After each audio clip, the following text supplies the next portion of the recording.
Hey, everybody! We are live.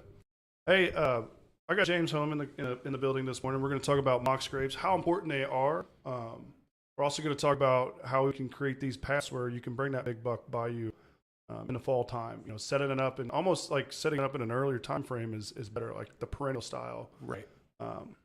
But we'll jump into it. We're going to get right into it, you guys.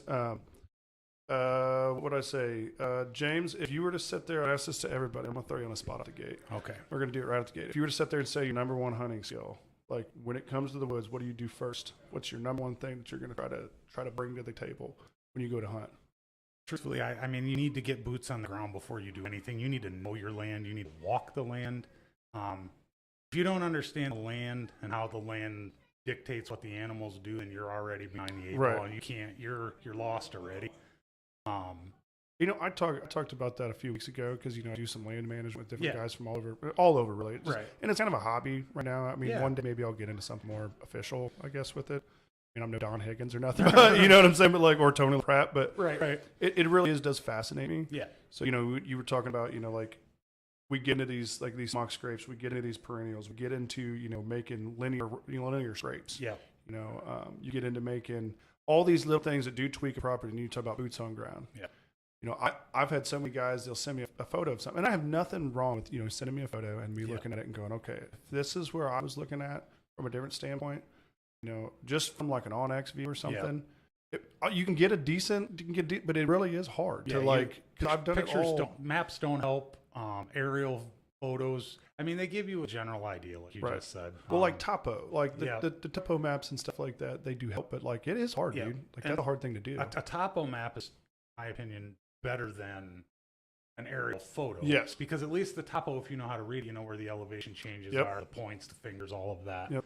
And unfortunately, most people don't know how to read them, but they are there, and it's just another tool. I had a buddy the other day that said, literally, I know turkeys aren't as great anymore in the state of Missouri. He's like, but the reason I literally go out and hunt every year for turkey season is to learn. Right. He's like, that's literally that is my scouting preseason. You know, it helps me learn what topo maps actually generate in your area. Because I've seen it where, like if you go out west, you know, we look at topo here in Missouri and, you know, you're like, oh, okay, that's a hill. You can tell. Yeah. You look at one out there and it looks the same. Yep. But you get out there and it's like way bigger, yeah, like way deeper. You're like, oh, okay, crap. Now what am I? That's not what I thought this was going to be. So like putting boots on the ground, that's a good point. That's a really good point. You can't really learn anything about your land or anyone else's without walking on it at least. I agree. At the very minimum, walking around it, see it. So what do you look for? Like if you were to sit there and say, like, what do you look for when you're like, if you're going to generate mock scrapes, you're going to put a scrape line. You know how we always talk about like connecting the dots. Yep. And like as soon as I said that to you, and you're like, exactly, I was like, okay, we're gonna get along because I've said that for years. Yeah, it's that connecting the dots does help traffic like crazy. And the thing is honestly, I truly will look for an old scrape for like a perennial, just any it doesn't. size. I don't care. Okay, I don't care honestly. If I find a scrape, then the next thing you look at is the licking brand right away to see if it's new or old. Okay, if it's new, it's still going to be kind of green, and you can see where they've chewed it. But that's the first thing I kind of look for, and I look at the edges. You have to follow your edges, your funnel along the edges all the time. They're creatures of the edge. And you find one scrape, and I'll take it from them immediately. I'll jump in it myself, and then they'll create one next to it. Right. And then I'll let that one go for a little while, and I'll take that one away. Okay. And it just goes on so from to there. keep it, so you're doing that in a sense to keep it fresh so that they want to come back through. Right, and the thing is if I take their scrape, then they're like, well, who is this? So then they Okay. go, okay, well, I'm going to make a new one now. I'm either I don't like it or I want a new one. Right. And a lot of the times you'll see that we just talked about this. It's not the bucks, it's the does that are creating the does control everything. I agree. What she said goes, period. It doesn't just happen at your house. It happens in the woods too. Yeah. Oh yeah. They get best bedding. Yes. And it's surrendered. The best food sources. Yes. They really do. They have I've got so many videos. When I started using those tack cams a couple of years. Last year I used Muddies. I think this year was. But I had video from both last year and this year on my live feeds, and it was kind of wild to watch. You know, the type of. So if you had like a young buck and came up, yep, they would congregate. Yep. And it was so weird to watch that old big buck literally move off the plot or move off the mineral site or whatever it was when that young buck or that young buck or that young doe came in there. Like the respect level of it was kind of wild to me. Yeah. I mean, and we all know that like changes throughout the year. Obviously, it's testosterone build throughout the year and the rut comes. But like watching it in the summertime is almost like fascinating. Yeah. Watch how much respect those animals have towards each other. And that's why I mean, obviously bachelor groups break apart and stay in certain bachelor groups for a reason. Have you got any good bachelor? You had some young bachelor groups there this year. Yeah, we got the one on our little piece of property is small. And there's a lot of deer there. We have a lot of bucks there. And yeah, I've got the smaller group, and the bigger bucks are just kind of hanging on the fringes. I've stopped pushing at those deer so hard, trying to I'm trying hard. I don't necessarily need to get a big pattern on those deer now because I already know the pattern. Well, and it's summertime. You know what I mean? Because we talked about creekways, dude. Right. Me and you were talking about it like, well, it would have been a couple weeks ago. And I was like, man, I was telling you, I really don't know where some of these bucks are going. Yeah. In this like middle of July, I've had 11,000 photos so far this year on 2 different tech cams that are hitting all mineral. And it's been like this for 2 years. Yeah. They smack. We talked about the October lull. Yeah. I don't think there's really an October lull. I really think if you want to talk about any kind of lull, it's when they go to those creek beds. You'll watch bucks, and that to me is one of the most dangerous things that can happen on your property because if that buck just decides, hey, that's a great spot, and there's one, because he's going to venture in that. Yep. That's what the bachelor bucks do when they're doing that. They're going to venture. It does make you go, man, he went a little ways away to get into a cooler temperature. Yep. Is he going to leave from that area and disperse into a different area? Or is he going to come back? Right. And we were talking about doe herd health. Yep. That's why the does are so important to me because that if they know that there's good food source there, but they also know that the main thing they're going for there later on, they may not spend hardly any time in your farm. Right. But it doesn't matter. Like to me, it doesn't. Like I don't care if that buck's there for 2 weeks. Yep. I've had bucks at homebody there. I've got 2 of them right now that are going to be stud deer in a few years if they continue to home. They do, but like you were telling me about you really tripped my brain when you said I can get these deer to go a certain way. Yeah. And I thought, that's not a non-realistic thing. I was like, because I did the same thing 2 years ago. I started these mock scrapes and I went back to perennials. Yep. I freshened them up. I even, sadly, the way you said that whole, you sit back and you do another a scrape beside it. Yep. I've lost scrapes in certain trees, or there'll be like 3 trees. Yeah. And I've watched them do the same thing. Yeah. I kind of wondered why they did that. There was one where it's a low oak, and it's probably got 3 main branches. I don't know why, but this oak tree is really weird, but it's real low and it swings out, and it's like but it's got 3 main spots on it. And they make scrapes on every one, right? 3 of them. Yeah. All 3 of them. Every single one of them. Do you have limbs on the backside too, or is it just those 3? So they've got a path. Mm-hmm. It's pretty thick in that spot, but they've got a path about, I don't know, I'd say 10, maybe 10 yards into the wood. Okay. And I don't know how your farm sets up, but where I'm at specifically, and I think most of the areas where these deer are moving through anyway, but most of the paths that I find that are around my farm are 10 yards off. Like 10, they're not scooting the outside of the corn. They're not scooting the outside of beans. Now, during a bean season, they will scoot that, and they'll walk right through it. During a corn season, it becomes a maze. Yeah. And that's why, people always go, what do you like hunting over, beans or corn? I'm always like, corn. And they're like, why? Yeah. I'm like, because it's so much easier to make a funnel.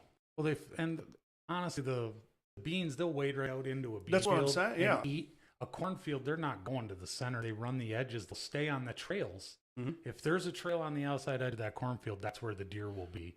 And we were talking about a buddy of mine, Corey, we were talking 2 weeks ago, but I was like, man, all these corn stalks are eaten all the way down just on the edge. And there's one main trail. Yep. There was one main trail coming out. They would hit that, go right down to a mineral site that I had, and then they would repeat in 2 different spots. And every spot that they had a major transition, the corn was eaten right in that area. Now, we talked about scrapes. Yep. I wonder if there's some association with that. Like where they're eating. Do you think that, because that scent's got to be left, right? Yeah, I mean, and it could be like on a corn stalk because they'll work those stalks all the way down to the nub. Yeah. But I don't, I really don't know if they're, I think. I'm saying for does. Yeah. Not necessarily bucks, but I'm saying like, do you think they do that for their little ones? I don't know. Maybe it could be. That part I don't know. Because I don't see a lot of the stalks getting eaten all the way down where we're at. They eat them. What'll happen is the coons will climb them and break them off halfway. Right. Well, then the deer will come along and eat that down. and Okay. they leave it. Okay. It's still up knee high or so, Right. but they just don't eat them any. And it might be I'll because send they're you too some dry pictures sometime. yeah, Because it is a wild thing. Because it I've could be watched a marking thing too. I mean, does do a lot of marking that we don't. I've never think people hunted. realize. Oh, a lot. I sit and I would call myself honestly almost a deer nerd. Yeah. Because I sit and I stare at trail camera videos and pictures and I zoom out, zoom and look and look and look. Just want to know what they and do. it's always the does that teach me. I very honestly, very rarely have an aha moment with a buck. Mm-hmm. I mean, 'cause I know what he's going to do when he comes in. He's going to come in, he's going to rub his head all over it, Yep. mark it, and he's going to go on his way. Yep. And to be real honest with you, until that magic time of the year, I very rarely see a deer pawn in the ground at scrape. You know, if Right. it's not really the rut, I don't see a lot Now, of. I see more scrape activity personally Mhm. in the end of October than. That makes sense. I mean, like, but main rut obviously we know middle of November, but that end of October, dude, is that for last me week, is like going into Halloween. that is I think the best time, It's at least ma- here. I think it's the best time in the Entire entire country. You think? Yeah, I truly think if you were to sit and ask any of the true legends, What's their favorite day to hunt? the LaPratts, the Higgins, you know, all those guys, they're going to tell you that last week in October. Everybody says like my favorite day to hunt is Halloween. Yeah, I've got this thing in my head that I want a Halloween buck so bad. Should have. But a Devil's Night buck wouldn't be too bad either. Yeah. To be real honest with it. I mean, like, if you think about that peak, Yep. you know, like, I think people look at the peak different too. I think that's something that we all look at kind of different, and there's nothing wrong with that because I think we're all different hunters. Yeah. And what peak is in your personal, you know, I think it takes 3 years to figure out a property. So peak is when it's peak on your property. This is my fourth season on the lease that we have now. And last year I really had things figured out. It took me 3 full seasons. Yeah. And it wasn't until the end of the season when I pulled my cards for the last time before winter. And that's when I really went, oh, it worked. You did it. You know, you did it. Right. And the buck on the ground was just the culmination of that. A lot of hours, a lot of work.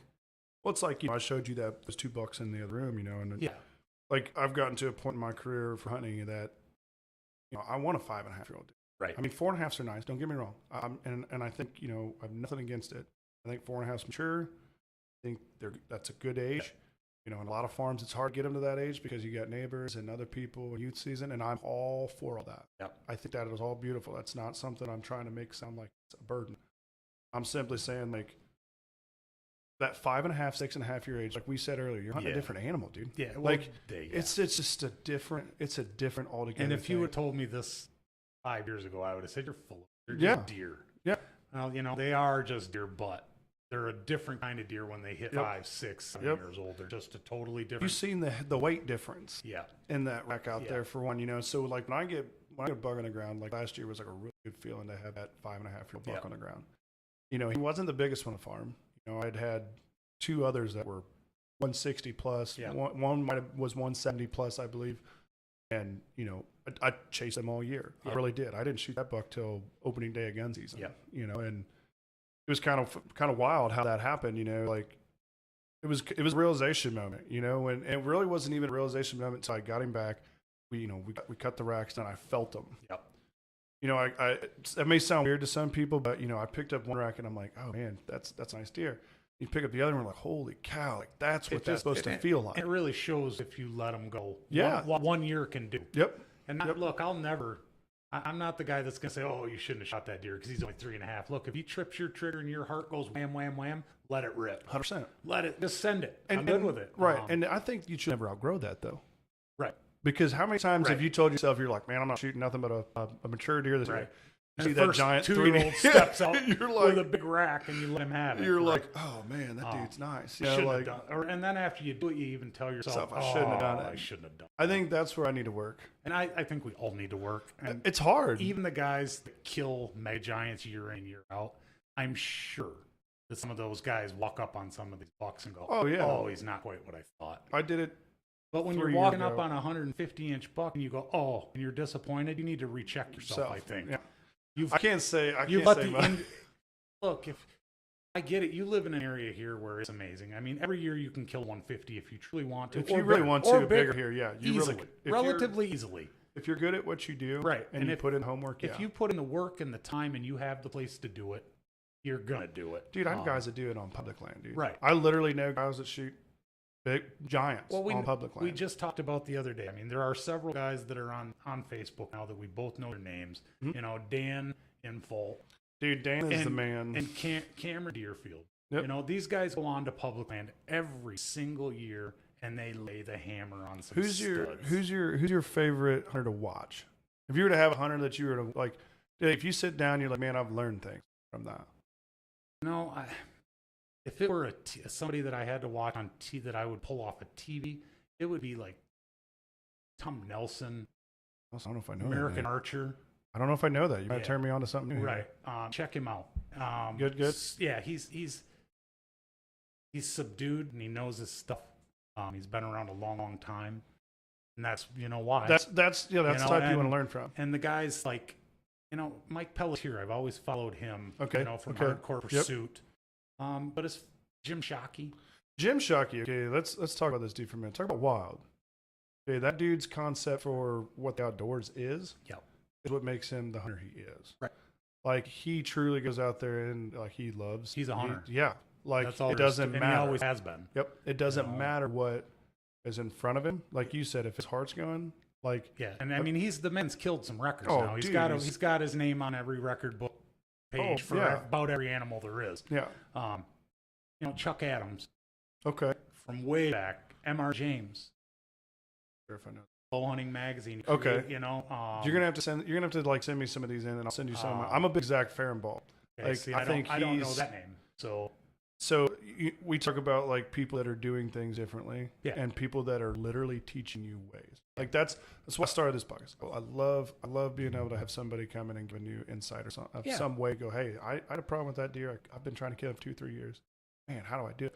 You might be able to flip through here and find somebody that had another deer that was acting just like the deer that you're after. Yeah. And be able to go, hey, maybe I'll try that. And that's kind of where I've gone. That's why when I first started this whole mock scrape thing, long time ago. I mean, I've been doing this a really long time, not just the last 5 years that everybody's seen me. I mean, Facebook's a relatively new thing for me. Right. So, as this progressed, I started watching what was happening, and then I started to use cameras. Well, first it was just scrapes. I didn't have cameras. So then you start to run the cameras, and I start to watch what's happening, see the results, and then you go, Then you do a little tweak. I might make a line of scrapes with 15 scrapes in it in a small area. Hang your cameras, you see what happens, and then you go, didn't like that. They didn't. It isn't me. It's them. They tell me what to do. So we abandon it.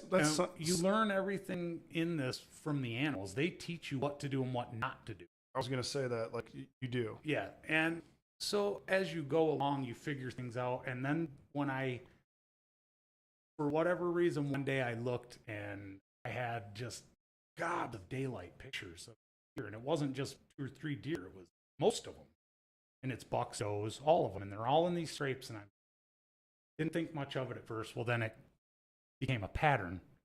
Well, then it dawned on me that the more scrapes you have, the longer they're on feet. So obviously they're going to be there during the day. So you say in conjunction, okay, I had a spot that I hunted last year. This actually kind of confirmed the thought process for me there. So I had a spot that I hunted on some public land last year. And a buddy of mine, me and him scouted during turkey season. I got out, I walked 30 yards, dude, scrape. I mean, I'm talking 30 yards from the gravel road. Yeah. And I was like, man, that is so wild. And I'm thinking to myself, man, he's probably not hitting that other than what he's hitting that. That's probably his main daytime scrape. That whole scrape line was his main morning patch. It's because it's by the road. So, okay, a lot of people are also talking about this road thing. Yeah. I literally just had a conversation with somebody the other day. It was like, man, I don't like properties that butt up to the side of the road. And I'm like, I literally looked at that for a second. I'm like, you know how many big deer are getting more and more comfortable? And I say this because of the Seek-One guys, that are hunting these giant urban land bucks. Yeah. These urban zones are getting more and more popular. These hunting by I got a buddy named Andy Hicks. I'm going to throw you under here, bud. Andy Hicks has got a buck. We literally talked about this ambient noise. Yep. Yeah. And you and I talked about it actually. I'm telling you. Yeah. I'm telling you, dude, there's something to this ambient noise that we're sleeping on it. Yeah. Because he didn't go home for a day, and I was like, go drive some places that that have like a shopping mall or like something. It's not in town, but it's on the edge. Like big shopping malls. A hotel, something that's big that people kind of build right outside of town. We made the loop around Kansas City. There's probably 100 spots within 5 miles of our hotel room that are 1, 2, 3 acre little pockets of timber surrounded by ag. Do you think there's something to that? Yeah, like the ambient noise? I absolutely think there's something to all of that stuff. I think these bucks get comfortable with that.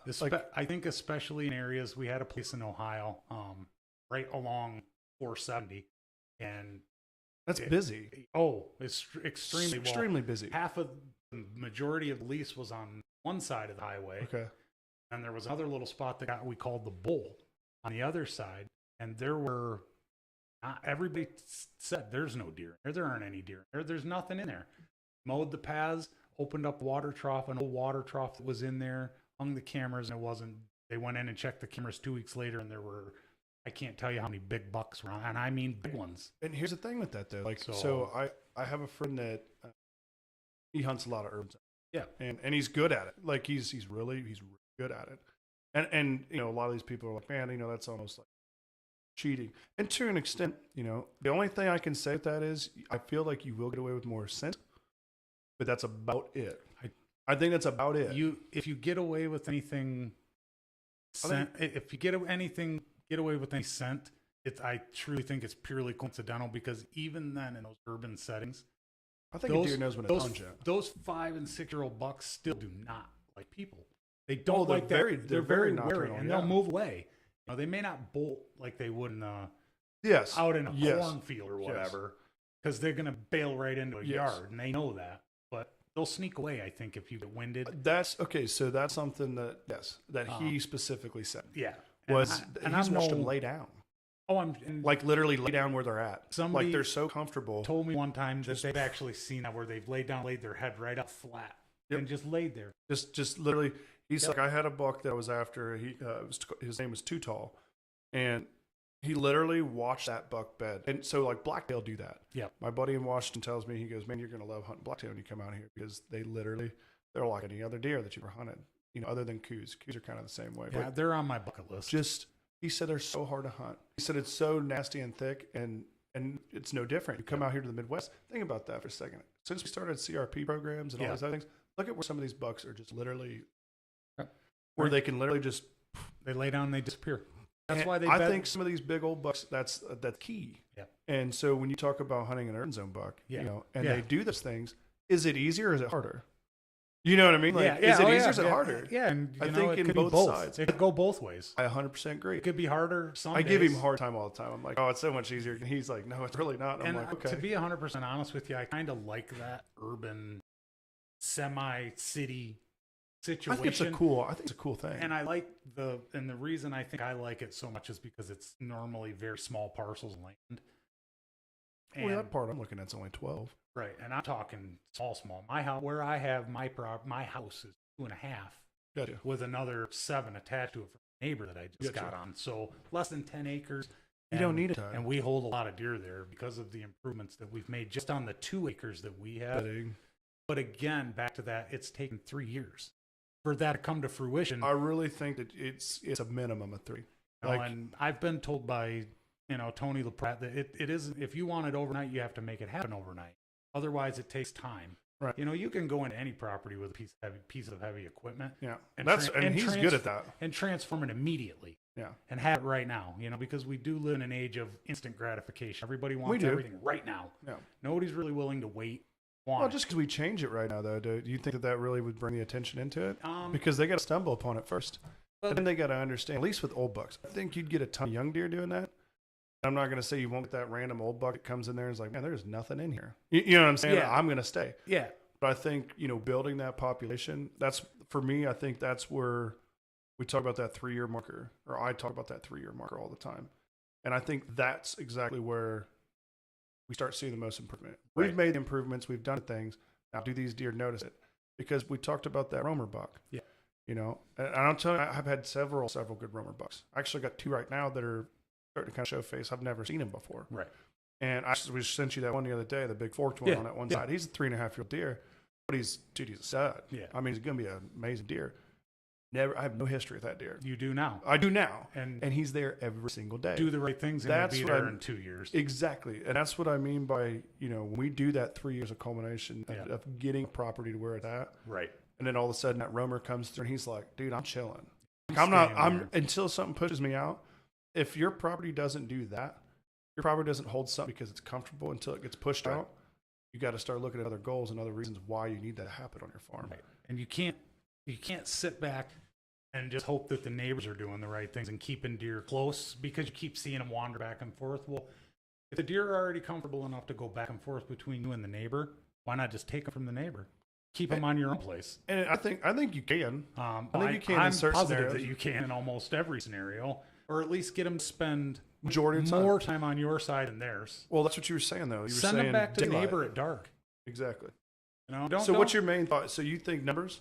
You think quantity of scrape over quality of scrape? Absolutely. Okay. And because there's no such thing as quality. A scrape is a scrape is a scrape. I think, yeah. And I'll catch a lot of backlash from this, I'm sure, but it's the truth.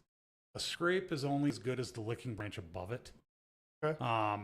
And the scrape means nothing without that licking branch. You can make 100%. You can make scrapes all you want down a dead edge field where there's nothing overhanging, and all they are is pawed marks on ground. They won't stop. They won't do anything. Deer don't pee in scrapes year round. No. They only pee in those scrapes during the rut. Well, I'd say and does will pee in them in the summer some, but I think that's more for fawns, truthfully. I've seen them do it, and I don't know if it's squat marking or what exactly it is. I think you're okay. You said that. There's something to that. I've watched fawns do a certain path and be so comfortable on my property that they're not even necessarily with my time. Right. And I think when you get to that point where you've curated a property like, we talk about, you know, getting a property where it's holding lots of deer, it's doing its thing. When those fawns, you've done well when those fawns can be 400 yards from their mom playing and doing their own thing. Yep. And mom's not worried. But you talked about those females peeing in them scrapes. I think that's all educational. Yeah. There's a lot of things that I see the does do. Or the fawns, so that they know that's where they need to be. And then 2 days later, you'll see a fawn doing exactly the same thing as mom did 2 days before. Yep. I've been sent pictures from guys now this year, and it's the first time I've seen a lot of this is fawns on the minerals. Oh, I get them every year. It's the first I've seen of it, honestly, that they're really consuming the minerals. Oh, all the time. And to me, that's telling you that it's not just sold. There's something mom. there. It's mom mom saying you need to eat this. Yes, it's mom. Yeah. It's 100%. So, like we talk about deer, what do they call that? I guess deer conversation. I guess how they talk to each other type of deal. Yeah, they communicate. Full communication. Full communication, I think, is through those scrapes. Oh, absolutely. And I'm dead serious. The only way they can communicate is through scrapes and licking branches. I think you're right. And It's like the one most overlooked thing too. I didn't even hunt them that long. Everybody wants to see a deer or a buck come to these scrapes and just thrash these licking branches and just rip the ground up and do all of this. Well, honestly, most deer that come to a licking branch come up, they sniff it, they rub it once, and that's it. It's done. They've done what they need to do. Mm-hmm. It's over. The only time you really, you're right. The only time I really see the aggressiveness is during that.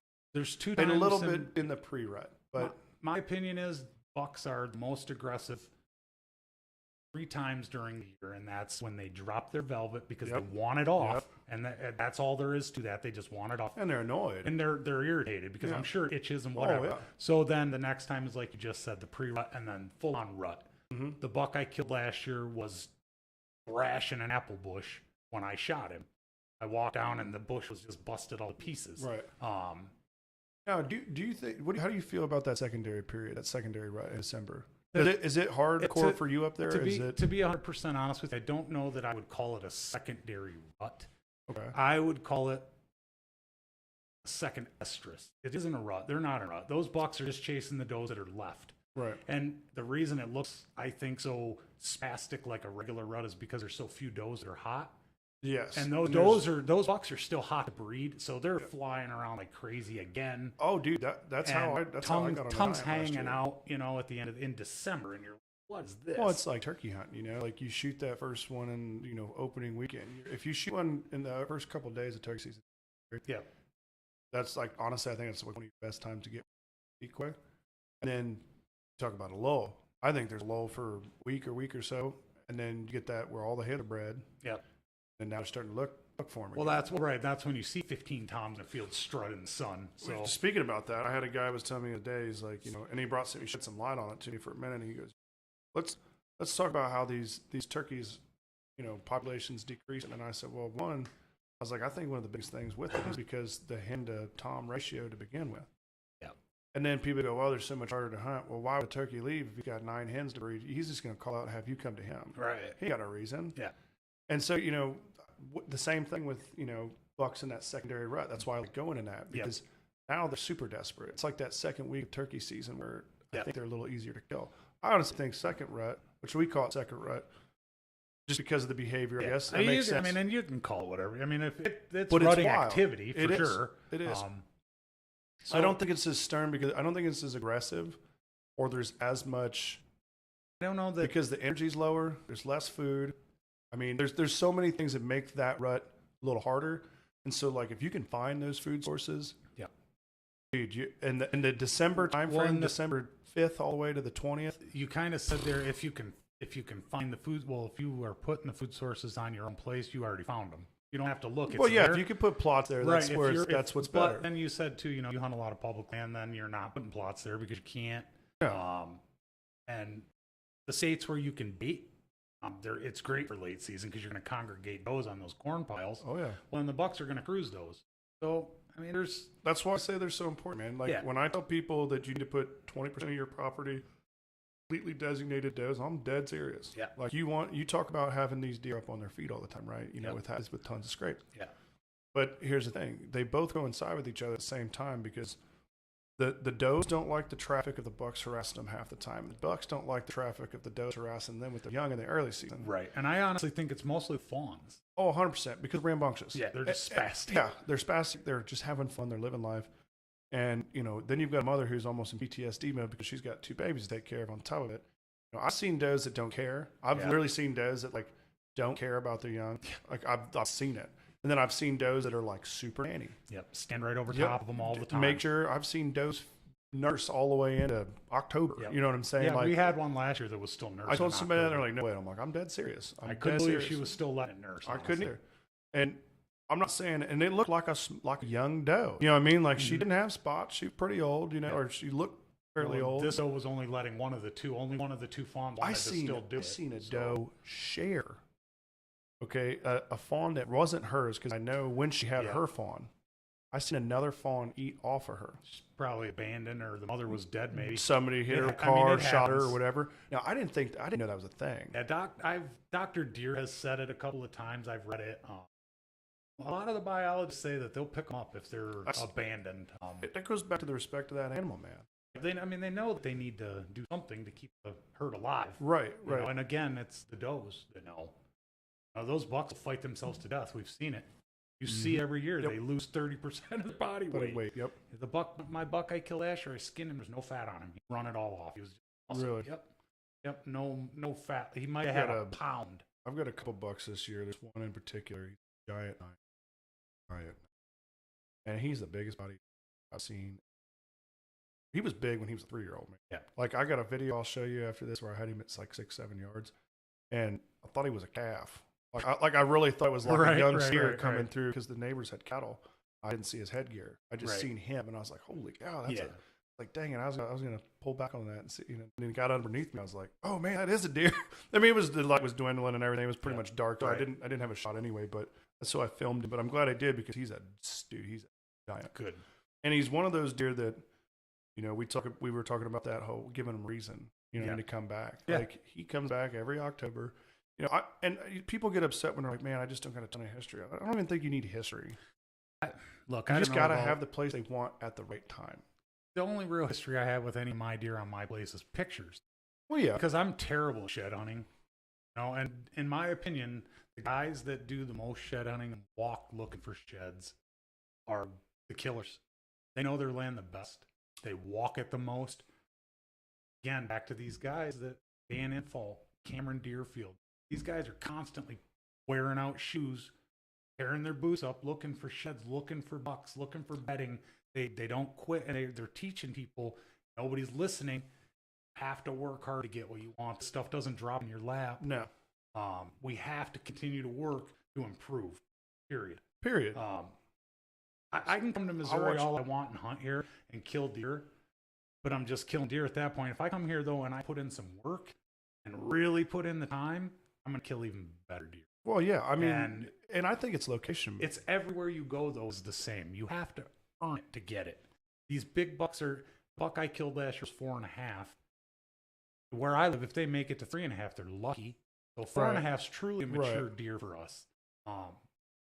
That said, it wasn't the deer I was really after. It was an accident. I thought he was a different deer when I shot him. Right. So, but either way, am I ashamed? No, not at all. Right. Did my heart race? Absolutely. Absolutely. He was on the list. He just wasn't the exact one I was after. That's like that Voldemort buck in there. He was on the list. He'd been on the list for 2 years. Yep. He was actually a cold buck that we had, and it kind of blew up last year. Oh, He grew people into like a nice that word. 140s, 140s-ish buck. You know, there was 2 years in his 3 and 4 year old age where he wasn't that impressive. Like he might have been a 120-inch deer. Right.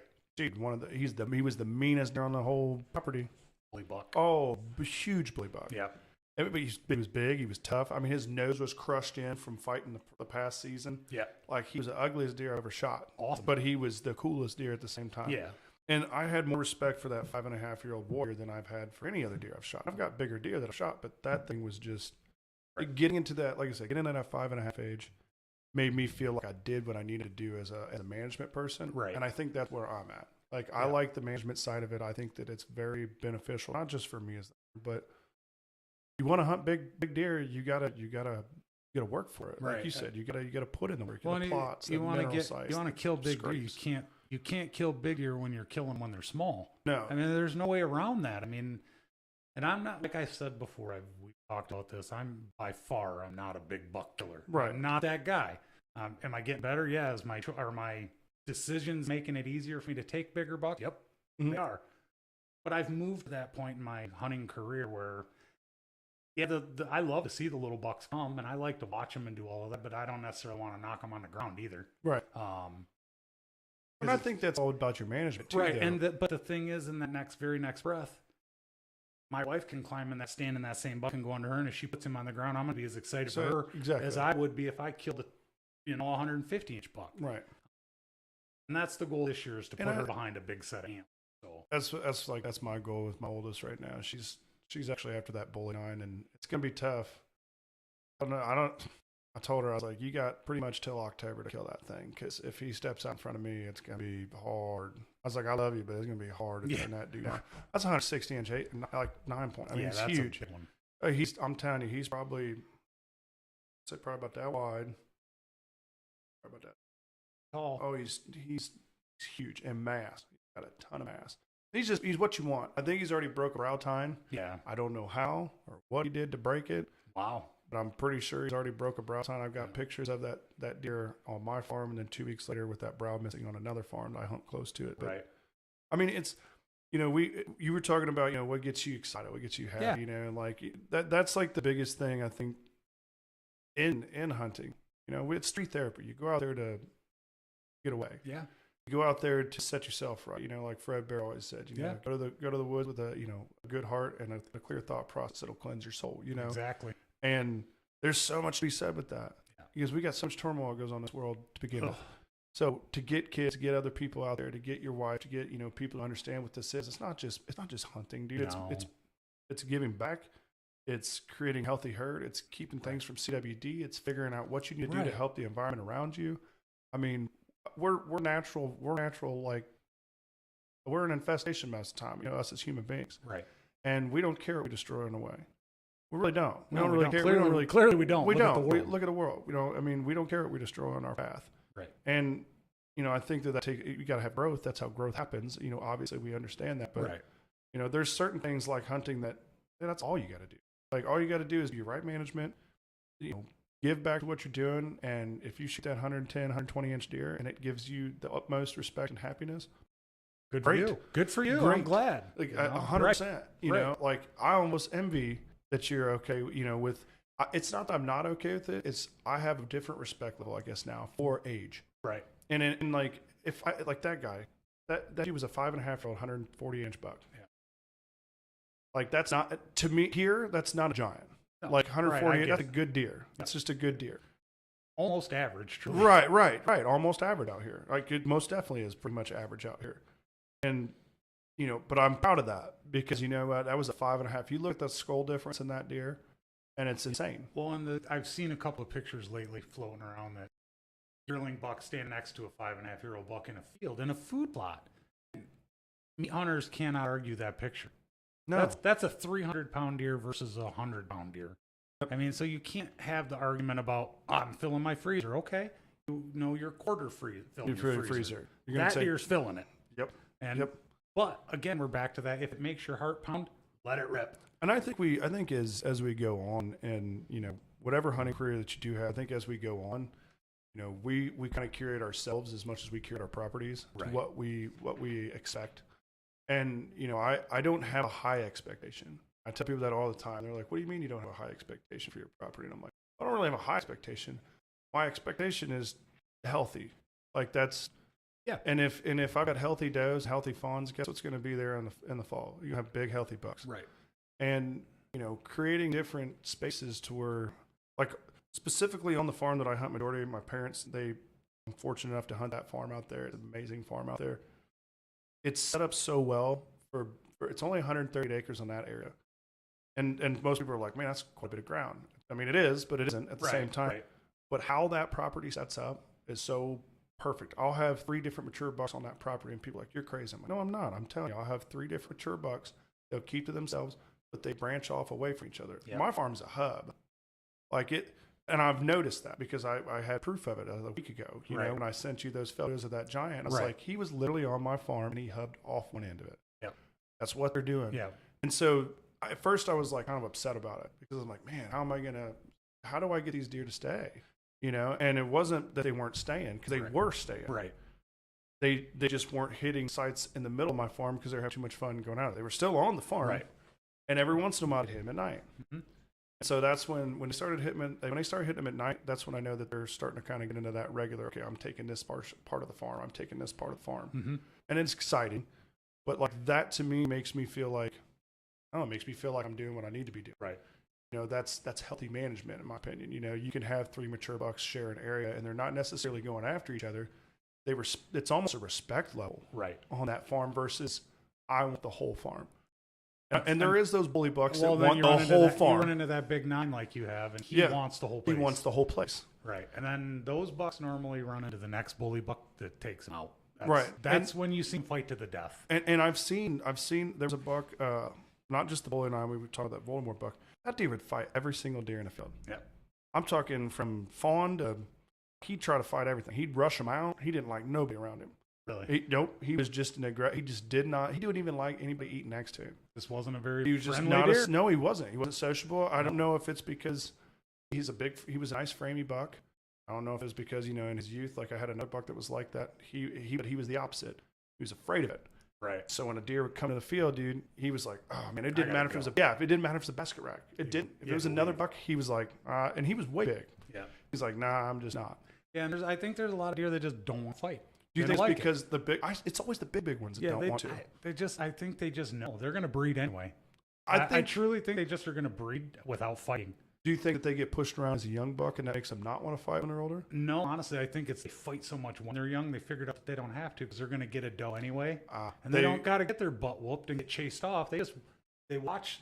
It goes back to that doe. They watch these big bucks, these other big bucks posturing and turning their heads, their ears back, and they're like, I don't think so. And then that doe runs off anyway, and they end up breeding her because and that didn't have to fight to get her. Yeah.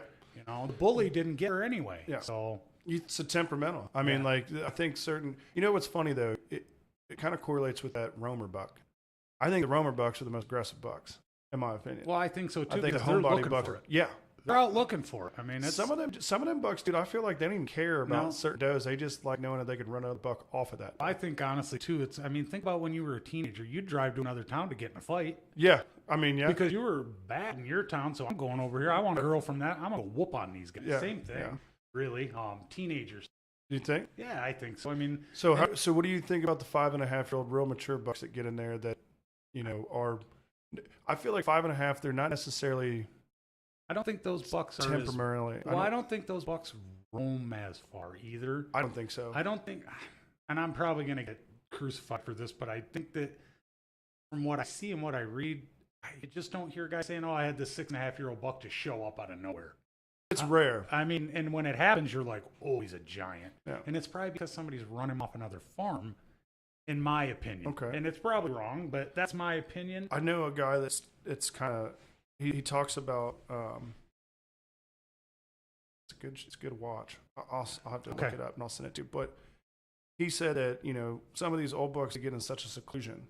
You know how we talk about how they shrink home range. Yeah, He said some of these older bucks, they get in such a seclusion that when it comes to a big area, they haven't had no does in their area for a while, and so they're kind of forced to go look. Right. He said, I feel like those bucks are the most aggressive. And I asked him, like, why? He's like, because they're not in an area where they're competing for ground. He said, then it's like throwing somebody into an octagon. Yeah, I guess. You know what I'm saying? Yeah, like you're watching, you're at home. Like me and you're at home right now. Let's just put it in UFC fighter ways. Me and you're at home. That UFC is fighters at home all the time. But the conflict doesn't start until he gets to an area that starts. Right. And so he has to be big and bad. Yep. And it's almost faster. So, and then you get those bucks that I hear guys go, man, I've had more 3.5-year-olds and 4.5-year-olds run 5.5 and 6.5-year-old bucks off. I think the 3.5-year-old and 4.5-year-old, they are moving a lot more, in my opinion. And when you get that buck that shrinks his home range, and then he comes into that 3.5, 4.5-year-old range where these bucks have been traveling all over and fighting all season. Right. I think the reason they run them big bucks off is because, one, they're just not ready. They haven't been fighting for the last 2 weeks. Right. They've been in an area, they're like, man, I kind of want to go find dough. I think I'm going to go look for a girl. Yeah, I'm going to go look for a girl. I think it's that time where I need to go look. Yeah. And honestly, some of these old bucks seclude themselves so much, I feel that they're almost late to the game sometimes. Could be. You know what I mean? There's in that such secluded area where does aren't passing by them, it takes a doe to come through their area. And do these big bucks that shrink their home range like that, do they get to the point where they just don't breed anymore? Do you think? I don't know. It could vary. I mean, if they, how often do you see these huge bucks? The true giants that these guys chase, the 180s, 190s, are they killing them off does, or are they sneaking down a trail alone looking for does? I think it depends on the curated property. Because I've seen properties where you've got that 5.5, and he knows he's big on the list, but it's also 1,000-acre property. Right. You know what I'm saying? Where its management's way different. And how many does will that year get to breed on that big of a place? Ton. Right. A ton. Because again, like you just said, those does come to him. Right.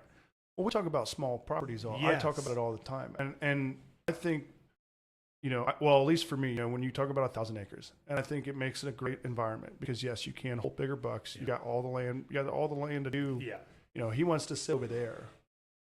He wants to be on that part of the farm. You hear guys go, he's on the north 40 this week, or he's on the back 200 this next week. I think that's worse than having 100 acres or less. I think if you have an 80-acre, 60-acre property, that's all you need. Right. Because if you can take that 60 to 80-acre property, you don't have 20 different stands you got to think about. Yep. You don't have, a big home range where he's got a bigger home range. Right. There was a Midwest Whitetail episode, I think it was 2 years ago, where there was a guy who killed a 200-inch buck, and he had quite a bit of ground, and he was saying, I see him all over the farm, and in my mind, I'm like, man, that's almost worse than just having a spot where he's going to be. Right. You know what I mean? Well, right. And that's where you have to, I think, even on those big pieces of ground like that, you have to narrow things down. I think it's hard. And I agree, and that even on a big chunk like that, you can still force movement, force travel patterns, and create your own. Yeah. And that's kind of where we've talked several times. You find a home range, it's going to expand 1,000 acres, obviously, a lot of ground, but and he feels comfortable. He's not pressured. But if you've got him moving, and you see that constantly, the movement, and he's shown up in the same 3 or 4 spots.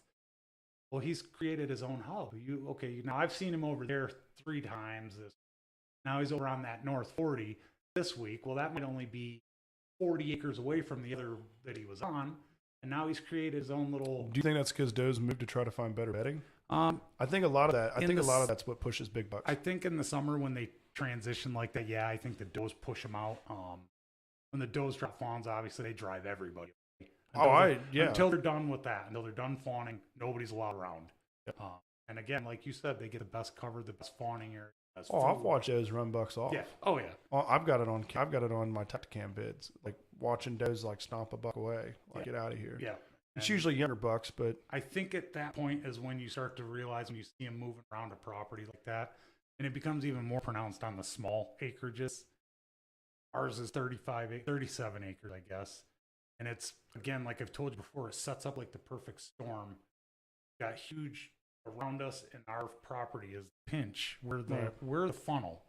Gotcha. Our whole 37 acres is funnel. I think that's what you need, though. And I've got a buddy Corey that has 19 acres, dude. He's killed one booner off of it, and he's had multiple on him. I know from what we've done so far, the scrapes, adding scrapes, and knowing where the deer go and where they come from, why they're there. Do you think the scrape line changes? No, because I don't let it. Okay. I created it. I control. Is that what you mean by okay? So if you got one next to it, and for some reason it's just not getting hit as much, you think they're not? I think it is. That'd be hilarious. Doing it in the darker. This is a temporary studio. That's a fancy curtain. It is the fanciest. It's a towel. It's the best kind of curtain. It's the best kind of curtain. It actually does hold the light out a lot. It does hold really well good, yeah. But yeah, I think that like we were talking about with the scrapes, when I take one over from them, that's what I was. Yeah, that's what I was at. Like yeah. when you say take one over and like establish something different next to it. I'm not saying that I've never really heard that, but I've seen it. Yeah, and in the wild, they'll do it on their own. Okay. Like if we talked about that cruiser buck comes in. Mm-hmm. Well, if he makes a scrape, the resident bucks are going to go whoa, right. And then they're going to make one. They're either going to hit that one, or make a meaner one next to it, or hit it and make another one. I've seen it go now. both I ways. have seen that. I've seen a buck hit a rub. Yep. And then immediately walk 2-3 feet away and make his own scrape. Yeah. And then I've watched another buck come through and do it, not almost like a Venn diagram, like this one's here, overlap it. Yeah. And like almost like an assertive dominance. And then by the time it's done, that's how those perennials get started. Right. And that's big, huge ones. Yeah, the communal scrapes. Yes, that's how those get started. But when you find one that's the size of a car hood, yeah, there's a lot of deer hitting that. Right. Or you're going to have one really big buck who just gets carried away. Right. And he can't stop himself. It's instinctual. They have to do it. I mean, Right. they have to hit those. So do you think more muck scrapes get hit along field edges or inside the wood? Like big woods or field edge? Do you think more scrapes? Field edge, obviously. I would say field edge. But you can also, if you look at your big woods, there's always an edge in there too, where it transitions from hardwood to softwood or highland to lowland. You're going to find benches, shelves. Ridges. Any kind of a raise in elevation where you get a bench, any overhanging branch in there is going to get smashed. Gotcha. That's why I hunt. Like we talk about where you hunt.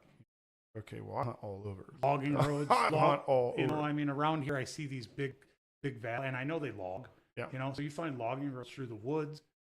Go down those. Yeah, surprisingly, I don't get a lot of deer traffic on logging roads. Like hardly at all. The least that we hunted when I was down here back, was the main travel way. Really? With logging roads up out of a big. I'm not saying that it doesn't happen. It might have been just the way this one's set up, where it came up out of the draw, because as soon as they got up, they split and went into a big alfalfa field. Right. Well, you talked about how the biggest one that surprised me in the pathing. So I talked about paths for a long time. Yeah. And it kind of did beat me up there because I was mowing those paths, or having mom's husband, he would mow those paths and stuff. And we thought, hey, that's perfect travel corridor for these deer. But honestly, 40 yards from it, that's the path that they were using. It's like you said, they like having that grass hit the belly. Yeah, they like to be touched a little bit. Yeah. Because I made that mistake actually, and then I talked. That's what I'm saying. I did the same thing. And then I talked to a couple people. Tony swears by it. Yeah. He swears by go spray some Roundup, make your own trail, don't mow. Yeah, he looked at some of my pictures and he said, you need to fix those. Right. He didn't say they were necessarily wrong. Right. He just said you need to fix them. Right. And when any of these guys take the time to look at your stuff and give you advice, you should listen. Right. I always do. And it's because it kind of goes along with that, that meme that you see on Facebook. If some old guy with pocket knife is cutting an apple off and eating it off the blade tries to give you advice, you should take it. Right. It's the same kind of thing. These guys are legends. Oh, they know what they're doing. Well, and they're legends in their own ways. And that goes to show you exactly what I'm saying. That there's you don't see a carpenter come to a job and one tool about it. I mean, in this you just don't. We've talked about these licking branches and these liquor sticks that we have at Pops now. You know, it's just, if it's there, they're going to use it. It's just I've seen it. Right. You know, you've seen it yourself, and you have to give them a place. It's a destination. They have to arrive somewhere. Yeah, well, when you said, you kind of nailed it on the head for me when we first started talking. You said, it's theirs. Right. You know what I'm saying? Right. Like that's what they're trying to do. That's mine. Mm-hmm. You know what I mean? And it doesn't matter what animal you own on this planet Earth. Right. Mine is always going to be key. Right. You know what I mean? When you want something, when it's mine, it's mine. It's mine. Right. Yeah. And wild animals, when it's theirs, it's theirs, It's and they'll theirs. fight to the death to have Yes. it and keep it. Yes. You know, the video I sent you of that little buck rubbing that stick. Well, that deer has since shed some velvet on that stick. Really? Yeah, we have a video of him rubbing on it, and he ripped some velvet off because then he immediately turned his head and licked it all off. Licked the stick clean. The velvet. Yeah, he ate all the velvet off of it that he ripped. Really? And then I've got a video of him turns his head, and you can see where the velvet is peeled off that one little spike on the inside. Yeah. I don't see it. I'll send you I didn't send you the one where he ate the I didn't velvet see off. That it. was just him. That was the last video of him there.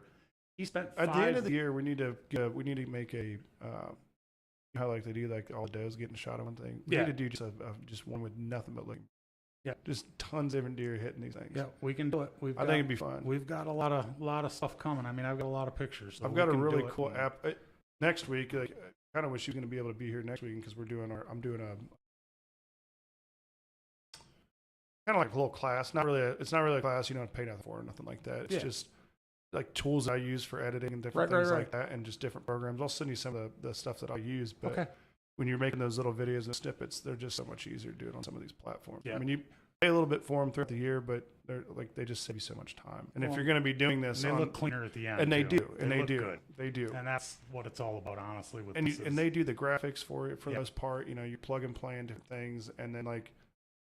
It's an easy way for people to go, oh man, yeah, that's cool. Like that's wild how many times that's getting hit. Yeah. And another thing when it comes to the studying, you know, like we talk about the language. I think we've got the tools to figure out the language now, especially with things like, you know, with what you're bringing to the table on these mock scrapes. That doe may hit it differently, like we talked about earlier. Right. Why is she hitting it like that? Why is she beating on it one time? Why is she licking another? Why is she, you know, doing both at the same time? Right. I think that's a code that, you know, if there's something we can take away from what mock scrapes are going to give us, we need to think about that. Right. And because, you know, we talk about fall and summer homes. I think the scrape will tell us why they're in those areas. Right. And the thing with the scrapes is it's not just, you have to use them year round to make them effective. Oh, yeah. I mean, there are, now don't take that the wrong way and think that I'm saying. Right. You're not going to have big bucks on it all year. You should only use them in the rut. You should only, that theory is long gone. Nobody believes that anymore.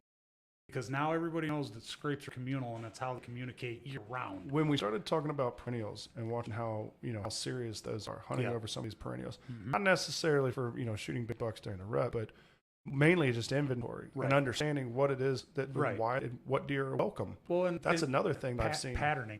Yeah. Big deal with these scrapes. And we've talked here now. I mean, okay, so everybody wants a big buck. Everybody wants a big buck, blah, blah, blah. That's great.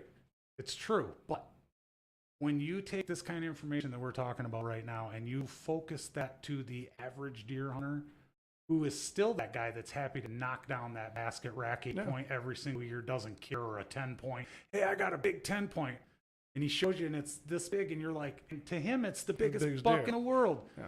Those are the guys I'm after. I want guys to be smiling. Yeah. I don't care if it's in the books. Right. No, it doesn't matter to me. Like I said, you know me, I love does. Look, if I've got a guy that's, I'm even more excited to get a guy send me a message with a trail camera picture and go, look at this deer in my scrape that I made. Thanks for helping me. Right. That's what it's about. Right. And it opened up an avenue that not only does it teach the hunter that's next to you to be better, right, but now you both have a system. And you both have one that you can respect for each other. Like, I think mock scrapes are something that we need to take into transitional pieces. Like, you know, when you've got a QDMA, you know, or something like that. Right. Like, when you've got guys that are willing to work with you around your property and you guys create scrape lines, be in touch with the scrape lines. Yeah. I think that's big. Well, I think that's such a big thing. And then on the other hand, on the other side of that coin, to flip that over, if you're not on the same page with your neighbors for some reason, or you've got bad neighbors or whatever, you can also take those deer from your neighbors with mock scrapes by going to the property edges and pulling those deer away from them And I pulled everything to the center of the farm. It changed the whole farm last year. You just changed the whole travel pattern on the neighbors. And they're going to be left scratching their head. And then when they come to you and go, have you seen this deer on camera? Nope. I don't know. Nope. I haven't seen. I don't know what happened to him. He's gone. Right. Well, meanwhile, you've got 1,000 pictures of that deer. I think this whole like stigma we have anymore about, I've seen so many people do it. Like, I got buddies that literally won't even show a trail cam picture of a deer to other people. Yeah. And they're like, man, I just want him to get poached. I'm like, I get that, dude, but that deer could be freaking anywhere. It's because you got 100 acres and that deer showing up at 12 o'clock at night don't mean nothing. All right. And you don't get serious about patterns, in my opinion. Patterns don't start formulating until 2 different seasons. And those will have a pattern all year because they're the educators. Right.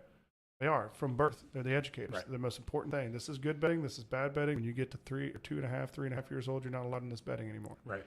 And they're the ones, like you said, dictate the whole scenario when it comes to a property. So when you have these big bucks that venture into some of these areas, you talk about how to me, it always comes back to like the roamer buck and then like your doe population. Everybody focuses on that. I feel like that because everybody talks about the rut. And I'm not saying that that's bad. I'm not. But it's the smallest portion of what we do. It's the tiniest piece of the pie. Thank you. Truthfully. And I don't think it's management at that point. The rut, you can't manage. Rut? No, that's what I'm saying. Like, to sit there and say that we can curate a rut. No. You can. Now look, you can be in bedding areas where deer are going to travel, but you can't control any of that. Right, and you can be in the right area to create activity in your area when those deer are there. So do you ever do that, like in the middle of, like, say you go into a new piece or public? Because I hunt quite a bit of public, and I'll make a scrape.